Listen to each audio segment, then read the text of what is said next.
We are in chapter 8, memory. We'll look at long-term and short-term storage of memory, try to understand what memory is, different processes of taking in memory, and other sort of models and theories of memory. Any plans for spring break? Anybody going anywhere? Where are you going? I'm going around the Midwest on a tour with the choir here. Oh, nice. Oh, where? Indiana, Ohio, Kentucky? Going to Fort Wayne, Indiana, and then where I'm from, which is nice. Then going to Zionsville, Indiana, then we're going to Nashville. Then we're going to St. Louis, and then back up here. Nice. And just driving Yeah. through? Okay. Sounds good. I didn't know you were in a choir. Actually, the other day was the first time I passed by Walther Academy. I'm not even sure I knew where it was before. That's where. How's the school? It's pretty good. No complaints? Go upstairs. How was it for you at Walther? Where? How was it for you at Walther Academy? I enjoy it.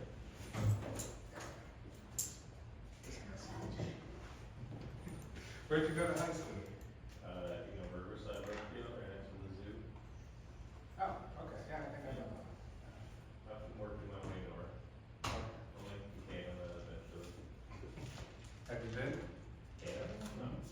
Haven't been out of the country. It was awesome. Yeah, it was awesome. Quebec City is phenomenal. Yeah, I'm not sure. All right, memory. What is memory? Let's think of how fascinating memory is. What's memory? So fascinating, we don't even know what it is. Understanding the past. Understand. Or at least some kind of concept of the past. All right, so Will says a concept of the past. And the past is happening when? Any moment that's not present because you need to be able, retrieving information, being able to be aware of something in the present, that information gets stored, and then it's retrieved later and be able to say it's not presently in front of me, but I remember that thing that happened. Okay. So the past is happening all the time.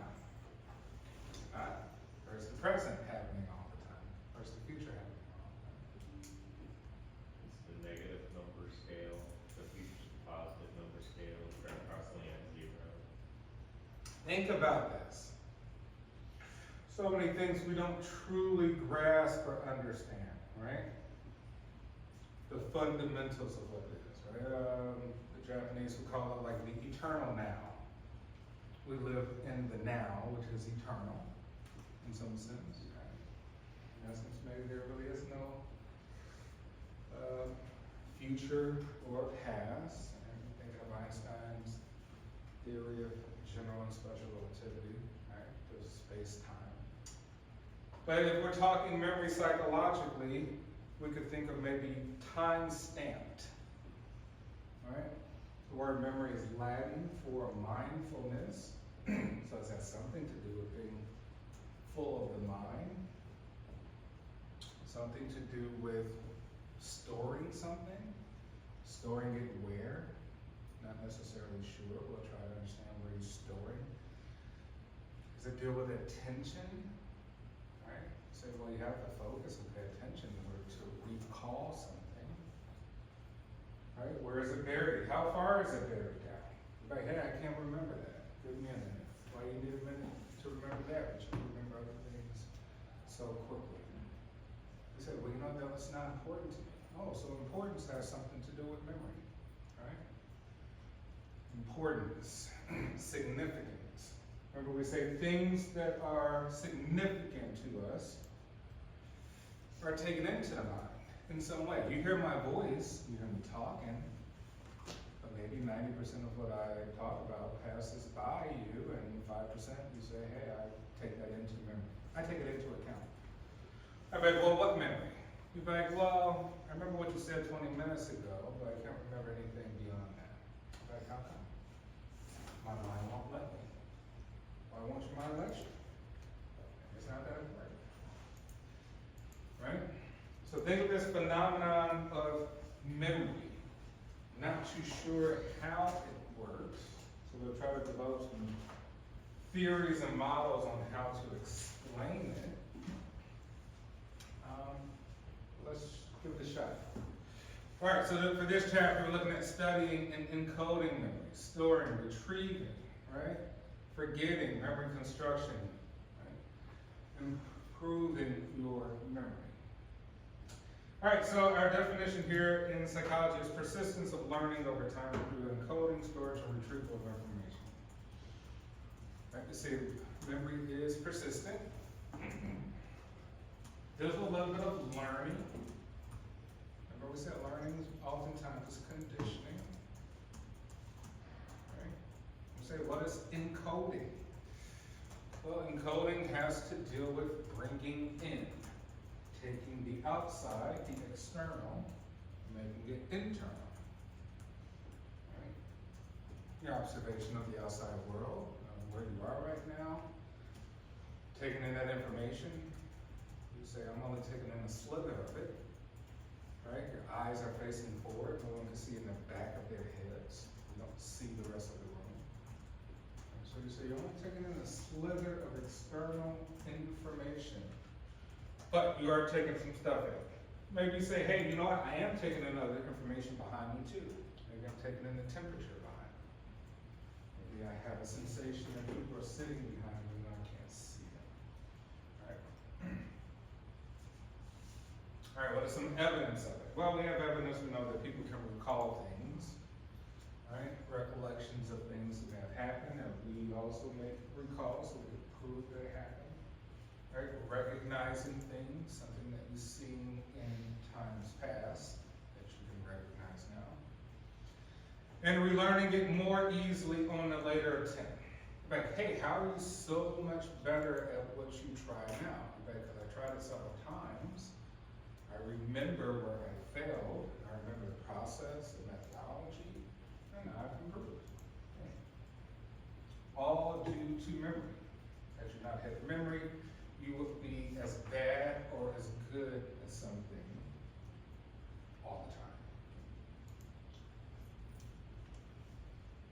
All right, so we get 3 measures of memory retention, right? How do we retain it? We get recall, right? This measurement is which a person must retrieve information learned earlier, such as a fill-in-the-blank test, right? Retrieving the information, fill in the blank. You don't see the word on the test, so you have to retrieve the word because you associate it with what's being asked in that sentence or paragraph. Right? So you use a little bit of association there too, but you remember what should go in place there. Right? So that's a recall. Right? Recognition is a little bit different, right? We say, do you recognize? Do you visually see the thing that you've had experience with before? Right? Multiple choice. Right? A, B, C, or D. Do you see any of the answers? There should go there, perfect. Right? That's recognition. Do you see a face that you recognized before? Right? Look at this lineup in a police lineup. Do you recognize the individual? A little bit different than recall. And then relearning, right? Memory that accesses the amount of time saved when learning material again. Right? Relearning, you say, hey, I memorize this concept, this process, and my application to it in the new experience allows me to do it in a shorter amount of time. Right? So with memory, we say we apply relearning. We relearn. Right? We add on new things to old things that we've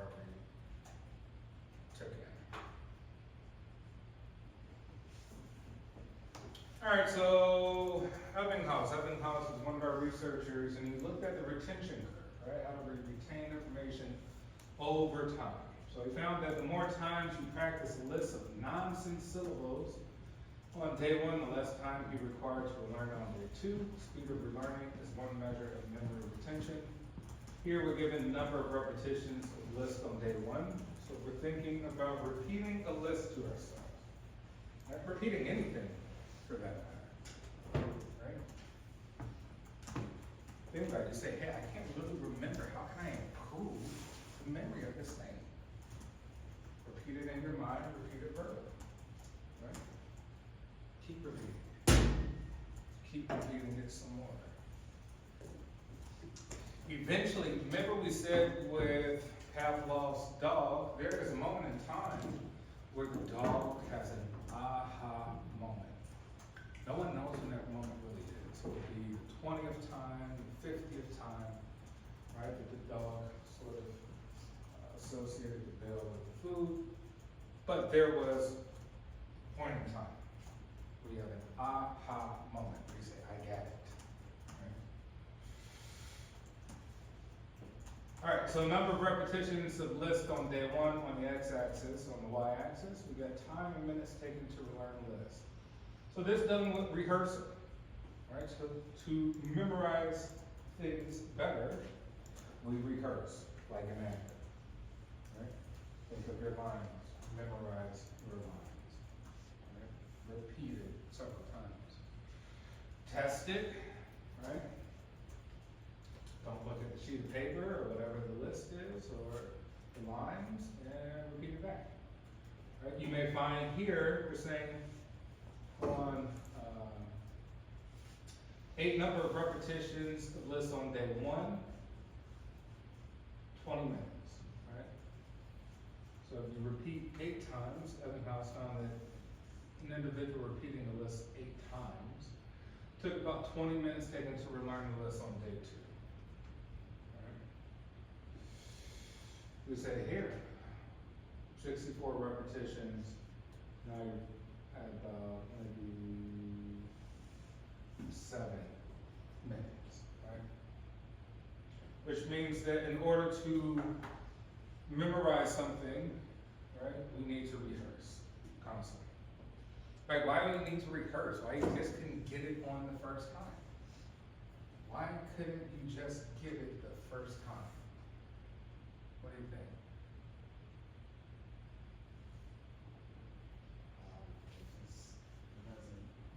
doesn't come that easy, it's kind of like, they were talking about like, the different, stages-ish of memory,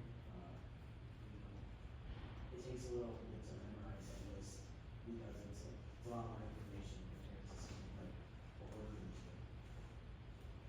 Yeah, you think of how important information has to be to get to the subconscious automatic, right?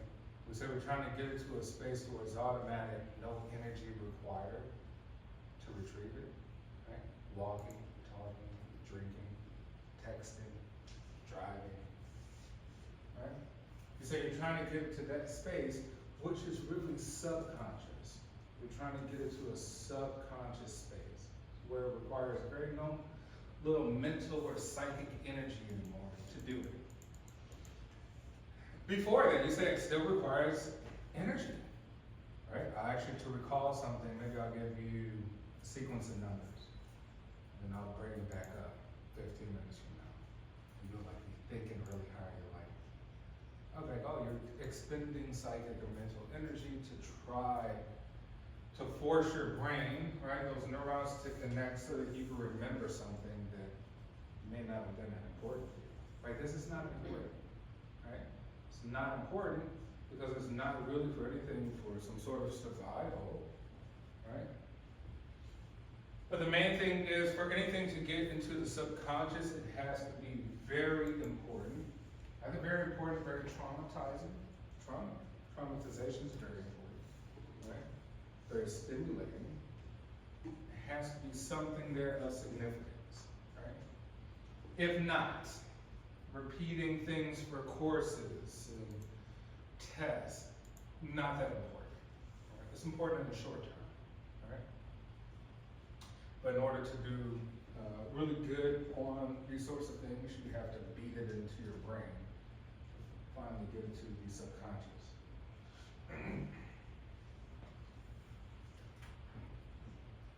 All right, so we use memory models to think and communicate about memory. So we got two different models here. All right, one is information processing model. We'll look on the next slide, kind of dealing with the Atkinson-Shiffrin model, which came out in the late 60s. And this is relative to the advent of the computer, right? The late 60s is around the advent of the computer. So you have a computer in front of you, and you go to the store, you shop on Amazon or eBay or wherever you get it from, or Apple. Or and you say, hey, you know, I want a computer that has 64 gigabytes of memory. Like, why do you want 64 gigabytes of memory? Like, man, I keep a lot of tabs open. Right? You're on Google Chrome or Safari, Firefox. I got a lot of tabs open. Why you get so many tabs open? Because this stuff I come back to really quick. I work on stuff, right? Got my YouTube, this and that. Like, oh, it's things that you need readily accessible, quickly. Things that you're probably working on in the short term. Right? And then you say beyond that, well, you know, I need a large hard drive because I want to store a ton of information on this device. Right? So maybe you say, hey, I need 1 terabyte hard drive. Right? And you say, what's the difference between the memory and the hard drive? Oh, one's short term, one's long term. The other information, outside of all the tabs and things you got open directly on your computer, you say, well, I have to search for it. I gotta dig. I gotta go look into files, I gotta look into folders and then files, programs to dig for the information. Right? So the information processing model is kind of built off that principle. Right? We have short-term memory, working memory, as we'll call it. Things we're actively working on, very conscious of, paying attention to. Right? And we get things long-term. Tell me about your 5th birthday. Right? What did you do when you were 3 years old? What happened in 8th grade? Right? It's there. It's there permanently. So we say things that go into long-term memory are permanent. They're forever. Barring any sort of debilitating disease, dementia, Alzheimer's, a head injury, a stroke, something of the sort, right? Think how fascinating that is. That information is there, that realization. Something just lived out and experienced. That you can bring it back and make it real once again. So memory in essence is almost like sex. Right? Like, where are you going with this stuff? Well, it's a rebirth. A rebirth of mental energy and experience. Right? Constant rebirth. Like, I'm gonna bring it back out again. I'm gonna make it real all over again. I'm gonna make that thought, that experience, that smell that I experienced. Right? Grandma's perfume or cooking in the house. An experience, you might hit a car crash you took on the way to Canada, that I hit on the way to Canada. Right? A gunshot wound. Something vivid.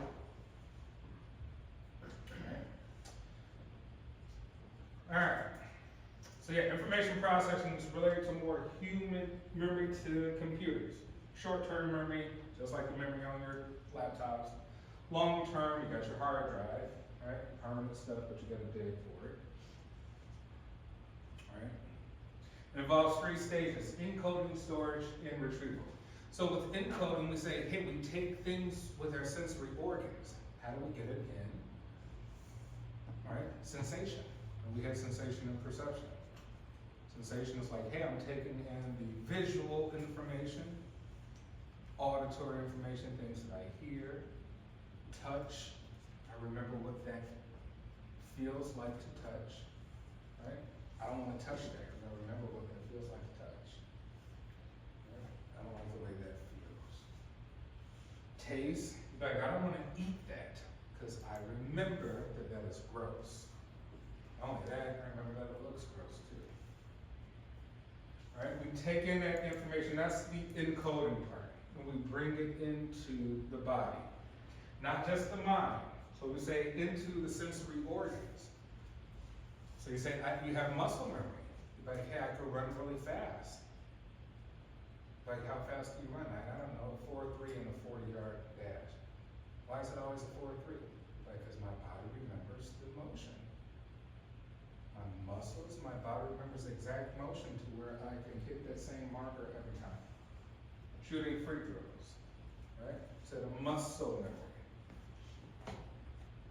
Reactions to food, right? Memory to the organs, you have the same reaction each time.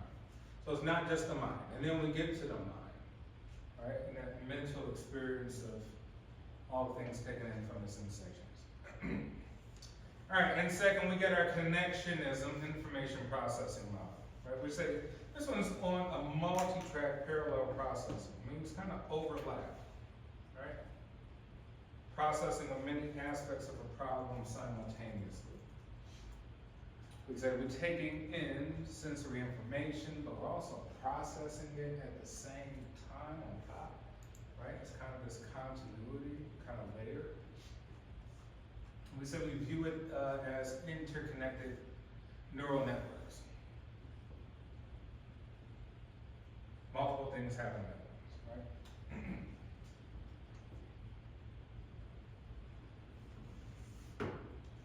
All right, so with that three-processing stage in Atkinson-Shiffrin model, we say we record to be remembered information as a fleeting sensory memory, the immediate, very brief recording of sensory information. Then we process it into short-term memory. Remember, short-term memory doesn't necessarily stick, right? Which means when you go on TikTok, you say, hey, I'm gonna look up a subject matter on TikTok. And you're gonna watch 15 videos at once. And then later on that night, I'll be like, hey, tell me about those videos. You're like, I don't remember. Why don't you remember? The mind won't allow me to remember 15-second videos. No matter how important I think it is, it's not enough rehearsal.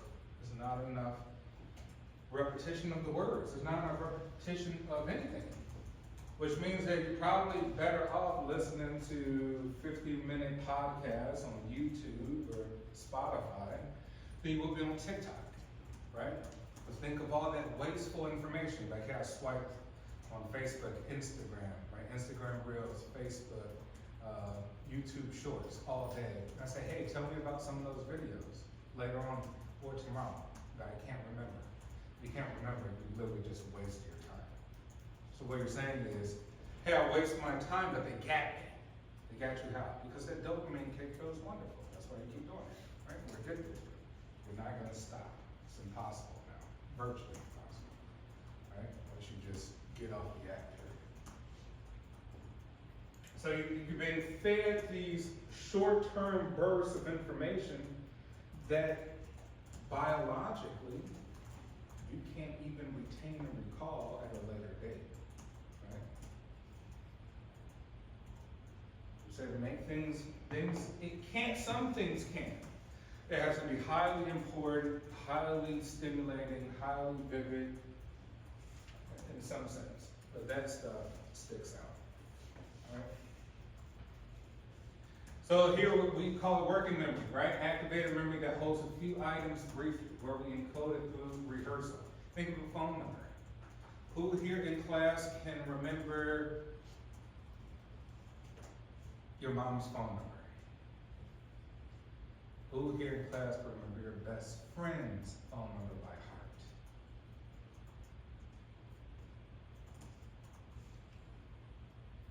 One person, two person. Right? You say, why mom not best friend? You're right, mom's more important, just that simple. Not only more important, I got more time. I've rehearsed it and heard it a gazillion times, right? I've rehearsed the information, or it's been repeated to me a gazillion times. It's permanent. Like, whoa, you still remember it after all these years? Yes, it's permanent. You'll probably remember it when you're 90, right? It's not going anywhere. That's long-term information, right? Long-term information storage, memories. Finally, we move into long-term memory, relatively permanent, limitless knowledge, skills, experience, right? So it's not just experiences, it's also skills, things you picked up along the way, and knowledge for later retrieval. All right, here's a diagram of what this looks like. We said we got external events, things happening on the outside, right? And then we get our sensory input, where we begin the process of taking in external events, right? Placing into sensory memory. All right, and then we got encoding. We say attention to important or novel information, right? It has to be important or it can be new.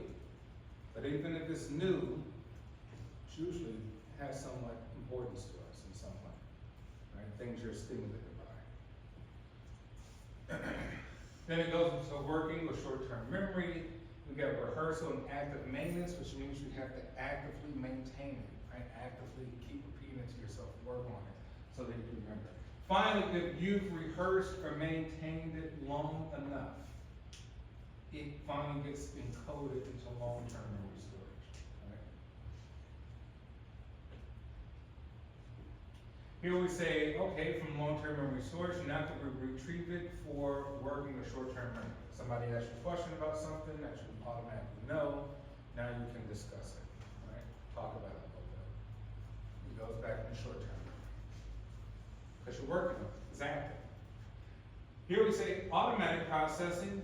Well, this one skips. Right, this skips short-term memory and goes straight to long-term memory. What will make something skip to go directly to long-term memory?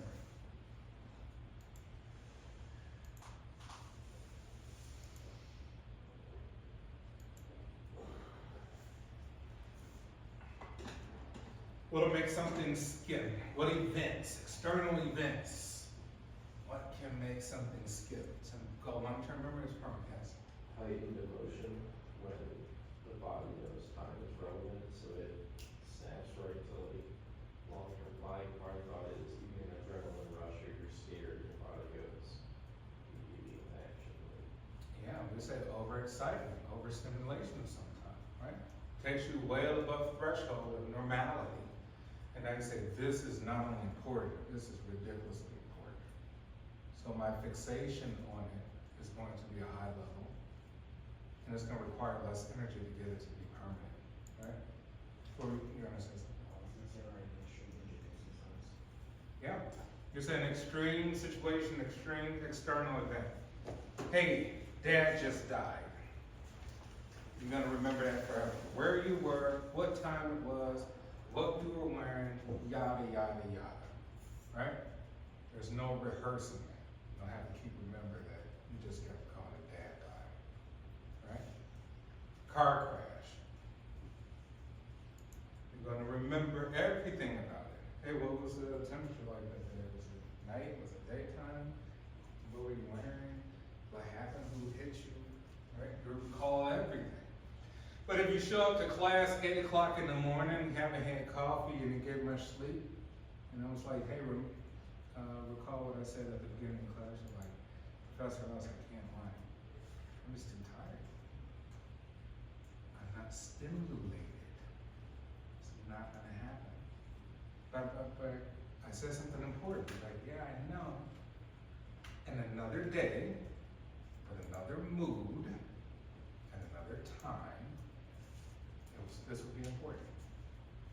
But since it's 8 a.m., I get sleep, it's like, oh, okay, mood has something to do with it too, right?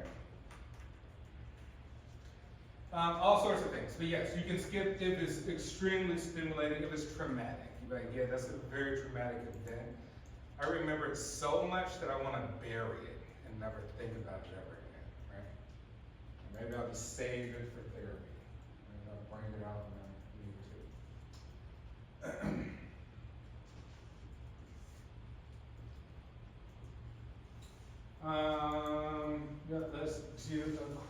exercise. Okay, also too, implicit memories include procedural memory for automatic skills, classically conditioned associations among stimuli. Information is automatically processed about space, time, and frequency, which means that human beings can recall relative time. Right? So here, don't look at your laptops, phones. Look at me for 1 second. What time is it?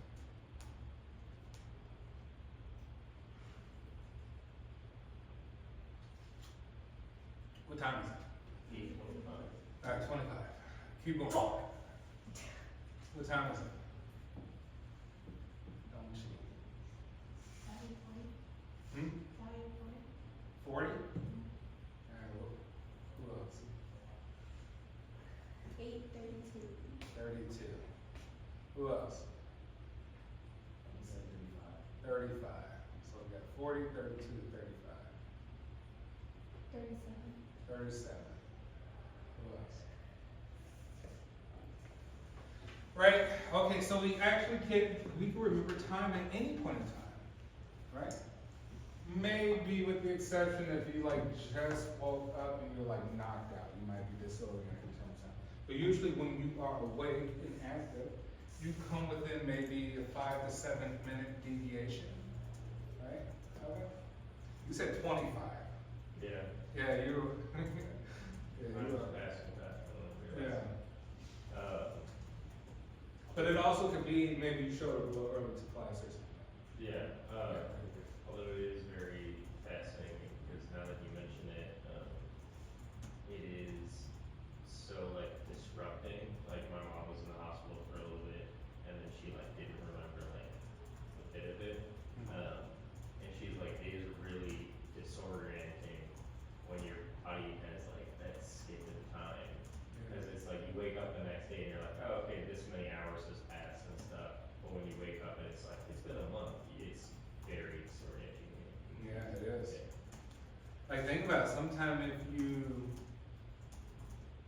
you gotta get up early in the morning, and you like wake up at some random time, and you look at your phone, you're thinking it's much earlier than what it is, and gonna have like 4 more hours of sleep, and it's like, no, it's like 5 o'clock or 6 in the morning, right? You gotta get up, so you're highly disappointed. It's disorienting, right? Disappointing too. But really depends on probably your mind state, what's going on in your life as well, too, is a factor. But it was 8:40, so we had 32, 35, 37, you got it right. Did you cheat? Okay. So someone got it perfectly right. All right, we're gonna do another quick exercise.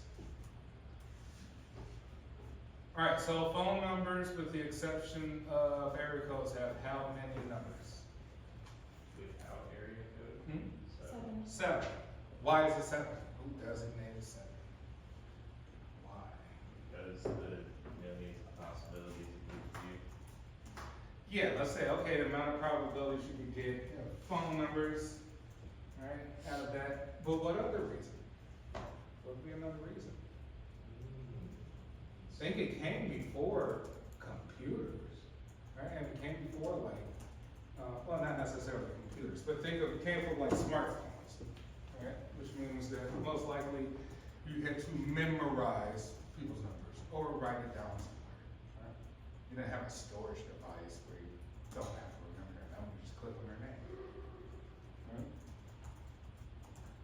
Because of that model that we showed earlier with Atkins and Shiffrin, it was kind of determined that human beings hold about 7 bits of information, 7 items of information at one given time, right?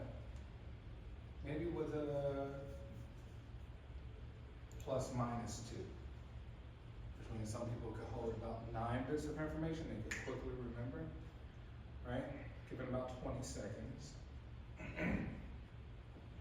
Other people could probably remember snapshots of like 5 items, right?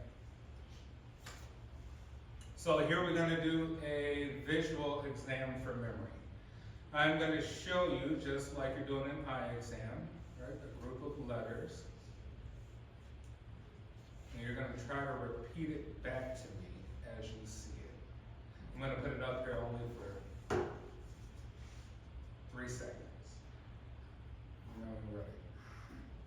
Look up here and pay attention. 3 seconds. Let's see how many you can remember. Alright.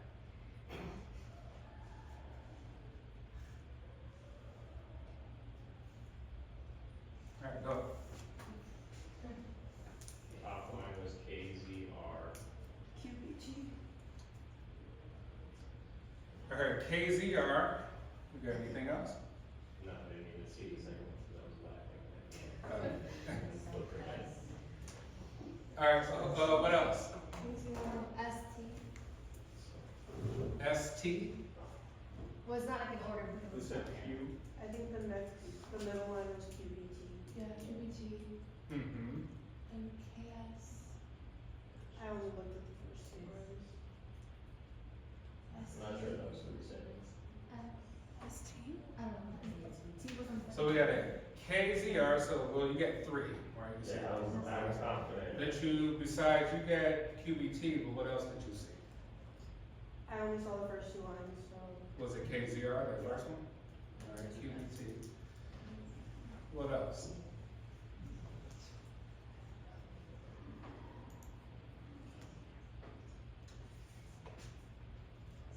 Alright, let's see what we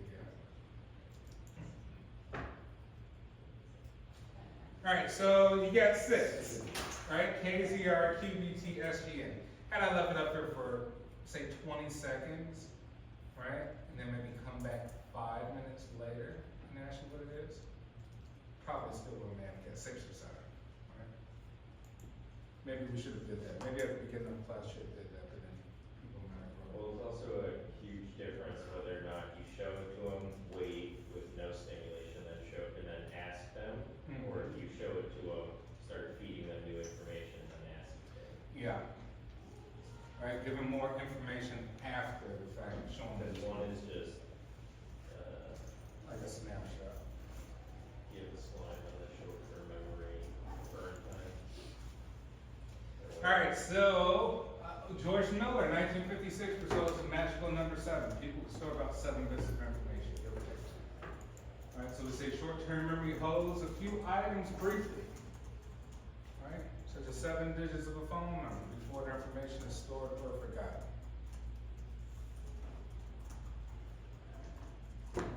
What's the last 3 letters on that bottom line again? SGN.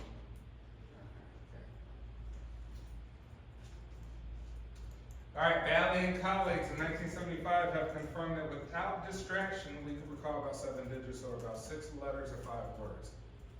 Alright, capacity varies by age and distractions at the time of memory task. Right? The younger you are, relatively, the better your memory. Right? Children have phenomenal memories. Right? Babies can't talk, so we won't include them. But in childhood and adolescence, we have phenomenal memory. Right? As we age, we get a lot more information that may make things a little bit more confusing for their reflection. There are other ways for us to kind of help us memorize. One is chunking, right? Organization of items into familiar, manageable units often occurs automatically. What's an example of chunking? Lumping together a bunch of information together so we can easily remember it. The phone number doing 3 digits, then 4 digits. Yeah, you could say, hey, chunking is, I'm just gonna remember the first 3, focus on that, and then remember the last 4, focus on that. And now really, in essence, maybe visually, like in your mind's eye, you're recalling 2 things instead of 7. What else? Right, think grouping letters like FBI, CIA, NSA, right? Putting things into acronyms, right? Deducing things, Roy G. Biv, right? Red, orange, yellow, green, right? We're gonna go violet, right? First in, first out, FIFO, LIFO. The alphabet itself. You say you memorized the alphabet because you lumped it into A, B, C, D, E, F, G,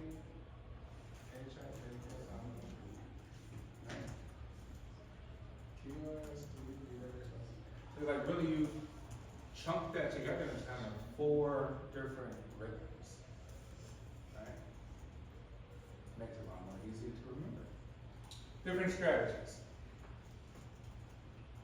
And again, mnemonics, right? Just different, all sorts of techniques you can use to organize and hierarchies. Organization divides into a few broad categories that are divided to narrow concepts and things. All right, we'll end off here with memory. Next week is our last week before spring break. 2, 3. Could be ready on Wednesday. Group 3 will be presenting on Wednesday, and then, next Friday is your last day before spring break. All right, everyone, enjoy the rest